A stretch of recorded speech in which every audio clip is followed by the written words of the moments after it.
It's the Morgan Evans More or Less Pickleball podcast coming at you in 3, 2, 1, boom.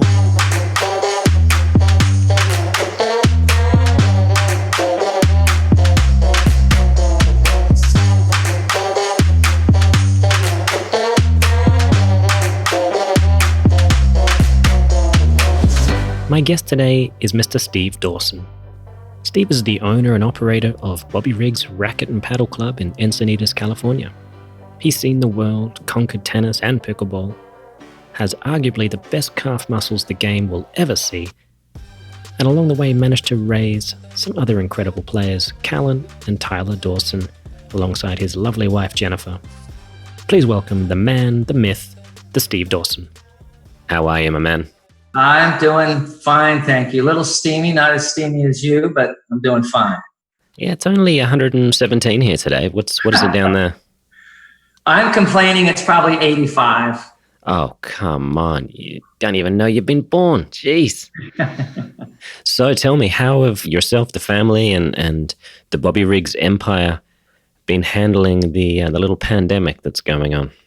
You know, for 2 months, we were sort of huddled into our house and the club was closed.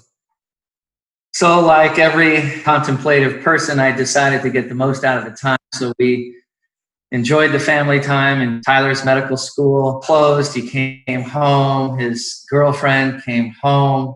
Callum moved out with all his roommates and came home. So we had a good time of cooking and eating and drinking like everyone else. And then the club reopened a little too early, so the sheriff had to close us down. Oh. Yeah, one of those. And then I jumped the gun. That's understandable. People love their pickleball. I pulled the trigger too fast. So, but now it's been open and the club's doing fine and we're as busy as ever. So all's well. Okay, well, all's well that ends well. Yes. But you're typically not so much the high risk, high reward kind of pickleball player. You're known for your consistency. Are you changing the guard there? No, I live with Jennifer. Ah, yes, that's true. There goes the trigger pulling right there. Okay, all right. So monkey see, monkey do. Yeah. So the word around the campfire is that you have been playing a more aggressive style of pickleball, but when you first started, and I think for a number of years, your game kind of revolved around consistency, high percentage play, fantastic dinking. What sort of changed? Did you just see the writing on the wall, or was it always by design? Well, everyone else seems to be pulling the trigger faster, and I haven't given up the dink strategy. I love it if people will engage me, but I have a partner that will engage in the similar game style. And when you play soft and move the ball around, you're really waiting for that exact moment to strike. But if your partner has already struck on the first or second ball they get, you become reactive to a point instead of manipulating the point on your terms. So yeah, there's real pros and cons to both of those. For me, I felt like I didn't think my hand speed was good enough when I first came in. So I really thought, well, my best chance of improving and getting up to speed is pick a fight as early as possible, because they'll have to get quick or die. Right. And I totally understand the, wait for the exact moment and sort of only pull the trigger when you've built the point to a certain degree. I feel like it kind of takes 4 to tango in that scenario. If 2 or 3 people want to play a wham bam thank you ma'am kind of pickleball, then it doesn't matter how much you'd like to dink them to death. They're not going to agree with that. I agree. So to be more of a participant in the style the game is going, I've had to lift up my aggressive play a little bit, or else I become an observer instead of a participant. Yeah, I mean, I've seen you drive the ball and I've seen you serve it hard, so there's no reason why you can't really evolve into a power player. That'd be quite fun. Yeah, I'm enjoying it. I look at pickleball, I'm going to add up on something you said. My first tournament I played, I was 54. When Callum and I got to the finals of nationals, I was 55, and we're playing all the 22-year-olds. I was slower. I was older. My hand speed wasn't as fast. So when I got into the game, even when I played tournaments against you and Marcin, I wasn't going to pick a fight. I had no chance. I had to be the feel guy, touch guy, patient guy, because why would I go do a hands battle against Daniel Moore or Morgan Evans. So I had to play that style to succeed. When I was playing with Callum, and the senior pickleball, which is what I play now, guys' hand speeds aren't as fast. Our reflexes have slowed just a little through the aging process. So I have felt that the aggressive game can be more rewarding at the senior level than the open level. At least for me, almost a 60-year-old now. It's not like I'm going to slap balls right by anyone anymore. But yeah. So it's more of a case of, knowing your enemy and adapting your style to work out, what's going to beat them the easiest. Yeah, believe me, if I went and played another open tournament, I'd be the softest hitter known to me. I believe it. Do you think the kind of style that you choose to play and what kind of partner you choose to play with is critical? Or can two people, sort of have opposite styles and still complement each other? I think opposites can work. I mean... you and Jennifer seem to, you've spent... a large degree. And I know you play mixed in a slightly different way than men's, but it's fair to say she does like to speed things up a little early. Yeah, she does. And, that's her strength too. So she's fearless. She likes to slap that ball like crazy. So when I play mixed with her, I try to get the ball up to speed where she's more comfortable. Okay. So you're focused more on picking the speed and the style that makes your partner more comfortable. Yeah, and when I play with other senior players that like to speed the ball up, I just have to get used to when they do it, because part of speeding the ball up is surprising your opponents. Half the time, your partner surprises you. And so when I'm playing with a guy that surprises me, I'm just as caught off guard as my opponents. So for sure. It does take getting used to the partner you're playing with, but I think opposite styles can complement. Yeah. I remember I had the good fortune to partner with Lee Waters a couple of times last year. And I remember thinking, this is probably how Steve feels, because she wasn't waiting more than one or two shots before she'd try to nail one through the middle. And I was often over on the sideline hoping someone was going to dink the ball nicely to me, wondering why the ball was coming whizzing through the middle, and her looking at me as, you've got to protect the middle, right? I'm just going to speed it up all the time. Well, it's mixed doubles, Morgan. It's always your fault. It is, and that's our role. It is the penance. So, there's a lot of players out there that potentially would like to play with their significant others. You seem to have found a good way to be married to the person that you can win major titles with. Is there any kind of secret you would share with our listeners? Oh, if I had a secret, I would share it. It's minute by minute and second by second. It is very difficult, even though I still do it. I have been the last year or two trading my wife off to various partners so I could enjoy myself in the stands watching the finals instead of having to be out there in a nerve-wracking situation. So I do both. I play with her half the time and play with other people as well. So okay, all right. So you like to mix it up. That's probably a safe bet. Yeah, I'd imagine if people out there that do want to play with their significant others, that the kind of mounting tension and anxiety, if you only ever play with them, is probably one of the reasons why it does tend to end a lot of either partnerships or relationships. This is meant to be taken humorously. But I was hoping that I would have Jennifer play with other people, and when the tournament was over, she would say, boy, how much she missed playing with me, but that hasn't happened. I was hoping to get more appreciated, but I'm still waiting. Well, hopefully she's listening to this. She's in the other room. I'm sure she's got her ear wide open. I do have a funny couple stories for you, though. Oh, yeah, do tell.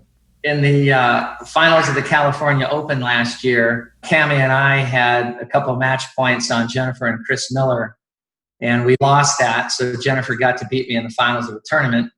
And then at Nationals last year, myself and Gigi LeMaster in the main draw beat Jennifer and Chris Miller, which was very fun. Gigi LeMaster was as happy as I was.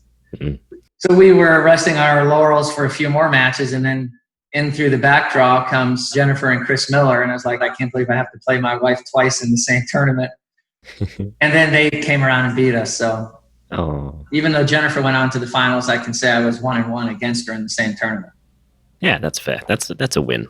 And the family's happy. Yeah, whatever it takes to keep the peace, right?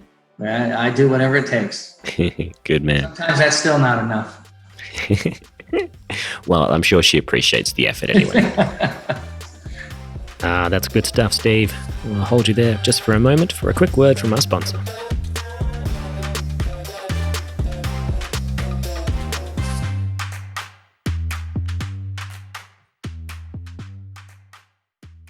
It seems like only yesterday that the game was dominated by teams that could outdink the rest.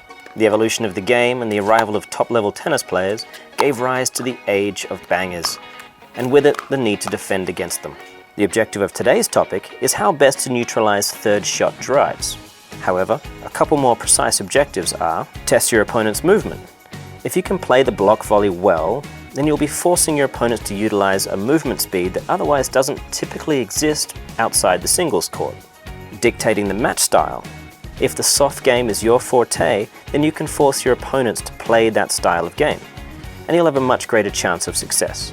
Very often, whichever team wins the battle to decide the pace of play wins the game. The next time you come up against a banger, try to implement some of today's strategies. And for a more detailed look at how to play the shot, check out our technique video on the block volley.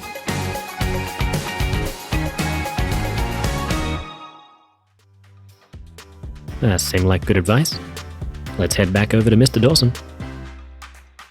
So now you've slowly transformed Bobby Riggs from a tennis club into a pickleball haven. Was there some blowback initially, or was it pretty smooth sailing? There's blowback all the way. Oh. First of all, I didn't forcibly say I'm going to transition the club into pickleball. I just followed the trends and what the people wanted. And as more and more people flooded the pickleball, I thought it would be foolish to say, no, this is a tennis club. So I changed the name of the club from Bobby Riggs Tennis Club to Bobby Riggs Racquet and Paddle Club. Started opening up more courts to pickleball, and tennis players got upset. But through the entire transition, tennis players never had to wait for tennis courts. Tennis players were never denied the opportunity to play. They just didn't like looking to the other side of the club and seeing people play pickleball. So it was no other reason other than they don't like it. It's like, hey, you got a court whenever you want. One of my funny lines I like to use on the tennis members when we had them was they would always complain about the noise of pickleball. So I would purposely schedule my pickleball lessons right next to a tennis court. and then when the tennis players would glare at me, I would ask them to please keep all their comments to themselves. I'm trying to teach a pickleball lesson. They didn't like that. I'm sure that goes over brilliantly. Please be quiet. I'm trying to teach a lesson. I was reading something by Joe D'Onofrio, the on-court, off-court guy, and it was an article about the noise of a pickleball versus a tennis ball. And it, apparently, per contact, it's about 30% quieter than a tennis ball. But because there's so many more contacts in a rally, in a game, and often the general amount of laughter in a short sort of space, that's what kind of leads people to believe it's a noisier game than tennis. Everyone does the test on the decibel rating, but I've read very little about the pitch. Yeah. Not about how loud it is. It's about the sound waves coming off as a different pitch is what people find intolerable. So yeah, it's more that it's different than that it's loud. I heard recently over the weekend that you now have a group of fencers that are occupying some courts on a weekly basis. You've got a fencing club going on there. Is this going to become the Bobby Riggs Racquet, Paddle, and Sword Club? How'd you find out we had a fencing class out there? Well, yeah, we just had the tournament at Newport. Well, yeah, I kind of like it actually, but no. Fortunately, before I opened up the club more to pickleball, I went down to the city of Encinitas to find out the exact zoning of the club and how it was registered with the city of Encinitas. And thankfully, the club is registered as an athletic club. If it was registered as a tennis club, I would have a battle, but it was registered as an athletic club. So I said, great.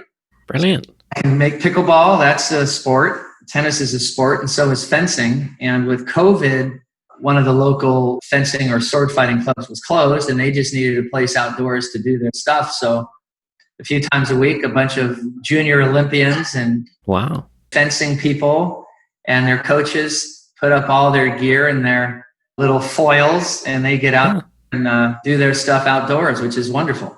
Would be tempting just to go in there with a broadsword and really show them what's going on. Morgan, you're welcome to come over during your summer heat wave and get a shot. I'll arrange it for you. Oh, that would be fun. I've always wanted to try fencing, but it actually is one of those things that looks a lot more difficult than your average person could just come in, prance around a little bit and hope to stab someone. Right, yeah. To me, it looks like a bunch of people in beekeeper suits out there running. Yeah. Well, I guess it's a great sport for COVID. You know, you're kind of pretty well protected from everything, right? Yeah, if you don't social distance, it means you were stuck by someone's foil and you just lost. So tell me, you know, obviously Bobby Riggs was a legendary tennis player. In talking to you a couple of years ago, especially, you know, you were of the firm belief that if Bobby was alive today, he would play pickleball. I would agree. Any idea what kind of player he'd be? He would be a player that would gamble on himself. Oh. But he also would be good. And I think I told you in that conversation that a lot of people don't know that Bobby Riggs was the California State paddle tennis champion, as well as the Wimbledon tennis champion. So paddle tennis, that's the sport that Jesse Irvine came from, correct? Yeah, that's correct. So Bobby Riggs was the California State paddle tennis champion and a tennis player. And there's absolutely no doubt that he would be thoroughly involved in pickleball. No doubt about it. Can you imagine if he and Billie Jean King managed to team up just once before he passed? That would have been fun. Paddle tennis or pickleball? Well, pickleball, yeah. Sounds like another battle of the sexes. It's true. It's true. Yeah. Host another one of those? You know, I don't know. I was hoping that after the first one, we would always take the U.S. Open men's senior champions and play the U.S. Open women's pro champions as a yearly thing. It never did, and maybe sometime again. I mean, I would love to see it again, to tell you the truth. It was exciting. It gave me an excuse to wear a suit. Yeah, I will say, though, that I've been asked by our opponents in that match for a rematch, and I said, without a doubt, it's never going to happen. Yes, no. Quit while you're ahead. I'm not going to go try that again, I'll tell you that. Okay, we're going to hold it there for just a moment with Steve for a medium-sized tip from our sponsor, Coach Me Pickleball, which is me. I know it's a little weird, but yeah, it is what it is. Today I want to talk about the land of opportunity, or as many people still call it, no man's land. I grew up in Australia, and Australia loves its motorsport. Legions of fans line the tarmac week after week to bear witness to the age-old marriage of speed and testosterone. One of the more interesting races is called the Go to Woe. It's a drag race with a twist. Unlike a traditional drag race, the Go to Woe is a race to get to the finish line as fast as possible and stop just before it. It's testing a driver's ability to brake as well as accelerate. What does this have to do with pickleball, I hear you say? Well, funny you should ask. And I know what you're thinking. Morgan, your analogies are really on point today. Can we have another automotive one? Yes. Yes, you can. Early production cars were woefully slow by today's standards, but the speed race was never as dramatic as it was in the earlier 20th century. Horsepowers rose with the advent of bigger and bigger engines, but what stopped power translating into increased speed wasn't cylinders or suspension, it was the brakes. Manufacturers struggled to stop their cars within reasonable braking distance, so they couldn't really afford to let their engines off the leash. The takeaway from this is simple. Move at the speed that allows you to stop in time. If your brakes aren't working like they used to, resist the urge to sprint, because the chances are you won't be able to stop yourself in a time when it comes to the all-important split step. Do the hard work early. Stay present over your third ball, but as soon as your feet are ready to move and you can see that your third ball was a successful drop, move. Explode out of the gates with every ounce of gusto you can muster. Your goal is to get as far as possible, as quickly as possible, so that when you have to put the brakes on, you're in a position to have options. At all costs, try to avoid being in forward motion when your opponent is contacting the ball. You don't know exactly where the ball is going, and your ability to move sideways while moving forward is limited to say the least. If you start spending more time in this area, that's generally called no man's land, then a few things will happen. Firstly, you will realize that you have a lot more time to react to incoming balls. You'll also be able to more accurately see which balls are going out. And unfortunately, you will have to bend your knees. Sorry, but let's be honest, knees are made for bending. Games are so often won or lost in this mid-court area. Players who are comfortable dinking, defending, and attacking from this area are essentially using valuable real estate to employ time and space to their advantage. Enjoy this no man's land. Embrace the location, and one day soon you may just see it for what it really is, the land of opportunity. Okay, let's head back over to Mr. Dawson, see what's happening.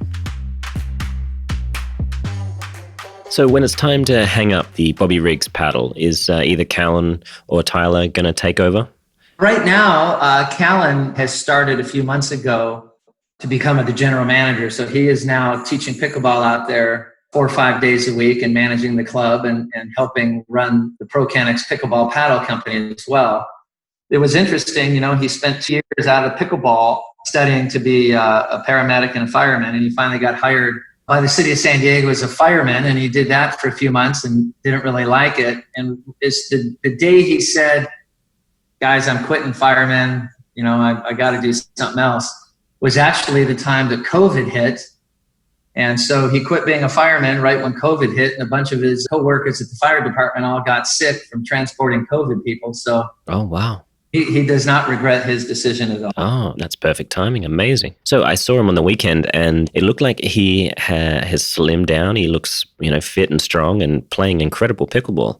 I didn't realize he had got into coaching. Is that something that's obviously been helping his game? What's helped his game is getting fitter. And that is all because of Fire Academy and running with logs on your back and having fire gear wrapped around you when it's 102 degrees and running around with hoses. I mean, the guy dropped like 25 pounds. It's amazing. It's incredible.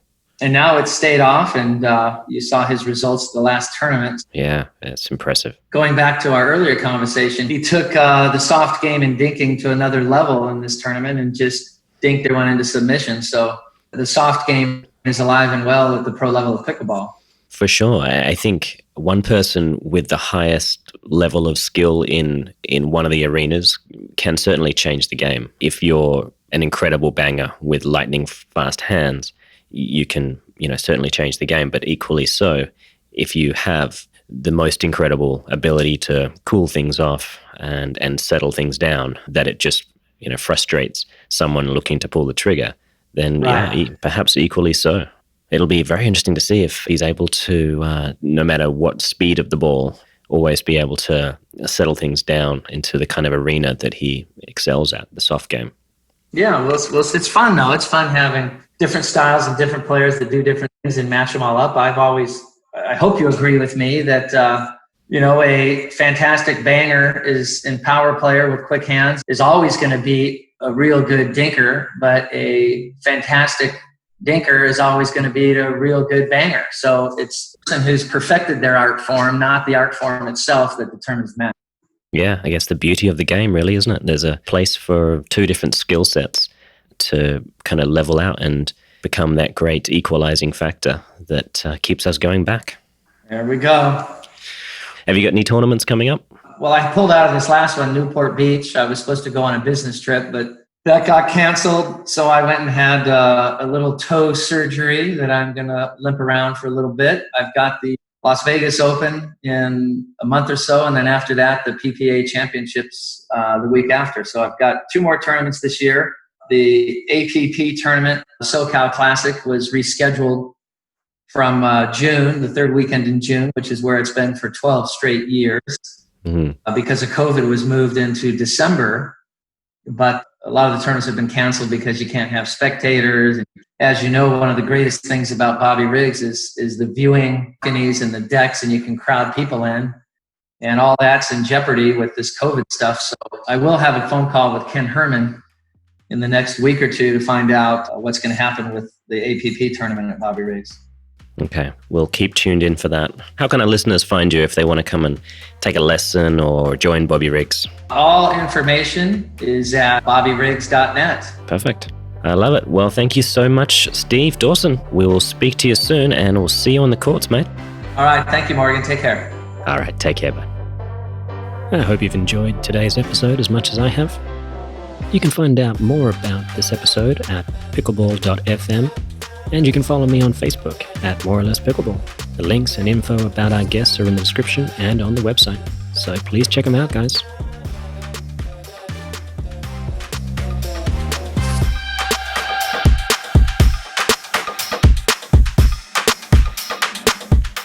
This podcast was powered by Selkirk.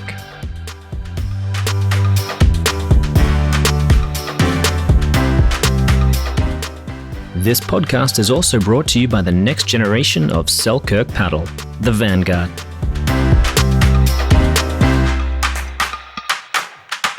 That's it for now. I'm Morgan Evans, and this has been More or Less Pickleball. That's true. That's true. So their whole objective is to be more socially distant to win.